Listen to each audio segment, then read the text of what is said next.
kesejahteraan prajurit juga gitu loh. Jadi ruang-ruang tidak hanya ruang-ruang pembelaan korban, tapi juga di mana orang-orang dia menunjukkan bagaimana dia menyayangi Indonesia ini dalam ruang itu tadi, supaya baik, supaya bagus Indonesia ini menjadi terhormat dan bermartabat, supaya aparatnya nggak terus-menerus dikatain jahat gitu loh. Itu sih yang almarhum idealkan gitu. Jadi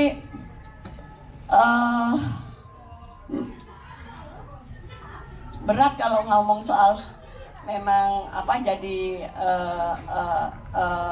orang menginspirasi banget sih Munir, tapi melihatnya berat ya jadi orang seperti Munir itu. Tapi cuman sederhana sih buat saya ketika memahami sosok Munir itu adalah ketika saya tidak mau diperlakukan tidak adil, maka saya harus memilih tidak memperlakukan orang juga tidak adil. Jadi bagaimana saya bisa bersuara untuk keadilan itu, ya saya harus bersama korban. Dan itu ruang yang dimana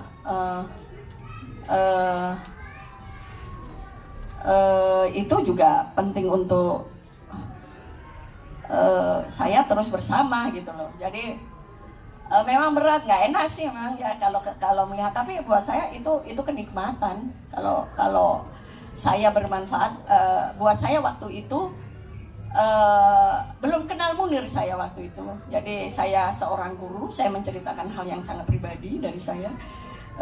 Saya seorang guru, saya merasa manfaat yang saya berikan kepada murid-murid saya tidak terasa gitu ketika dibandingkan ketika saya membawa teman-teman yang dia bekerja dilarang untuk bicara, mereka tidak mendapatkan banyak hak-haknya. Ketika saya pindah jadi buruh ya waktu itu, saya kemudian keluar dari guru, terus kemudian saya pindah jadi buruh di satu pabrik yang pabriknya itu nanti bisa dibaca di sini ya, di mana pabrik itu milik Korea. Dan di situ buruhnya 95%-nya perempuan, semuanya pekerjanya nggak boleh ngomong, tidak boleh ngomong. Kemudian kalau telat dia harus menghadap matahari terbit dan nggak peduli sampai kapan dia akan disuruh berdiri di situ. Dan kalau bicara masih ini terus dia dipukul, terus ada pelecehan juga, mereka dipeluk-peluk dan seenaknya. Jadi ruang itu ketika saya mengajak mereka untuk membuat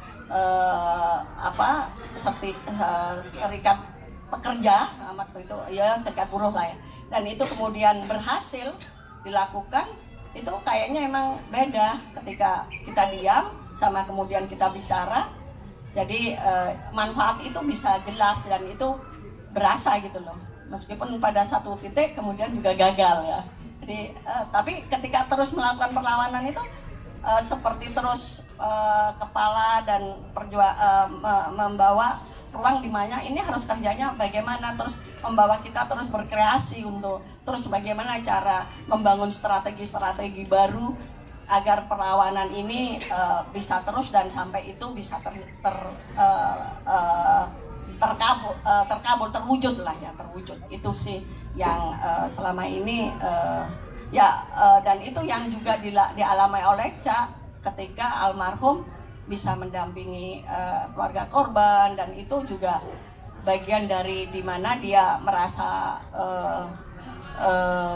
berguna ketika dia berguna untuk masyarakat itu tadi. Jadi di mana dia juga memberikan ruang-ruang yang ruang aman buat korban, kemudian juga bisa membebaskan orang-orang yang diculik. Itu buat dia itulah manfaat yang selama ini dia bisa lakukan, dan bukan soal kekuasaan atau jabatan, karena berapa kali almarhum juga ditawari oleh uang ataupun jabatan, karena selalu akan menjawabnya sederhana dia.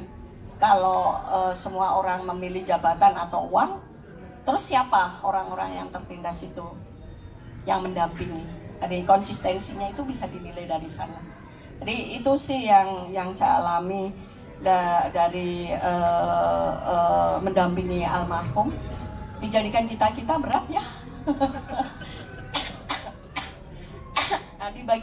dipakai contoh dan menginspirasi untuk jadi orang yang konsisten antara perkataan dan perbuatan, itu mungkin yang bisa jadikan hal yang mudah, bisa bicara jujur, mungkin itu yang ini bertanggung jawab atas kesalahan yang dilakukan, itu mungkin bagian hal-hal yang bisa sederhana dilakukan.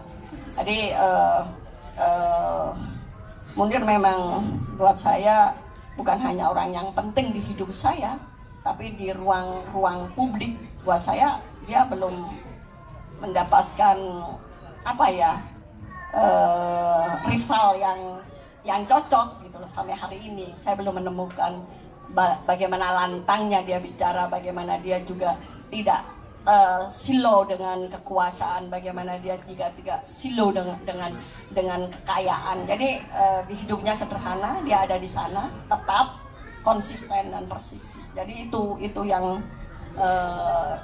hilang hari ini, hilang dan belum ada gantinya. Jadi kalau saya menanamkan fondasi dan nilai-nilai kepada anak-anak saya, soal itu saja, soal kesederhanaan.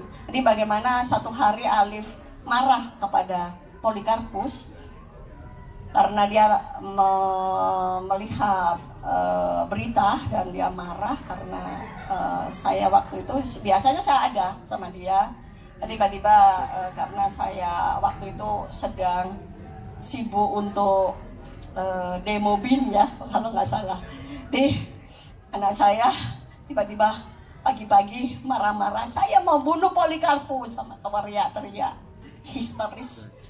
Saya kaget, tapi saya peluk saja dia menangis, saya biarkan, saya nggak berkata apapun. Dia menangis sampai lelah, dan setelah capek saya tanya sama dia, bagaimana rasanya marah? Dia bilang capek.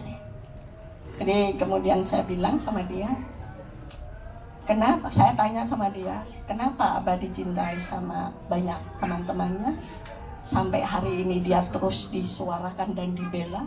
Kenapa? Nggak tahu.